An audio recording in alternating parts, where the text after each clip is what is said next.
for today's video guys, magtitest kami sa aming oil mist detector. At kung bago ka pa lang guys sa aking YouTube channel, don't forget to like and subscribe at pakipollow rin sa Facebook. Thank you!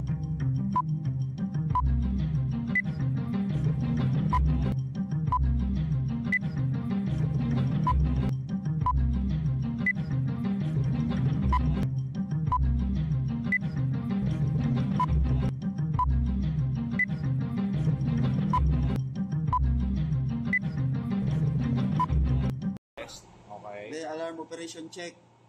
Enter. Enter. Alarm operation. So, natin kung anong ano siya, A1, A2 na ano, sa A1. Yan. Cylinder. Tapos, yung current na ano niya, na value, i-lower lang natin yan. Hanggang sa current value, 0. Yan. Kasi yung current niya, 1. Diba? Tapos, Lower natin siya sa 0 natin. Oh. Tapos, enter. Tapos, enter natin. Ayan. Check. Enter ulit. Check. Alarm operation check. Ayan. Alarm na siya.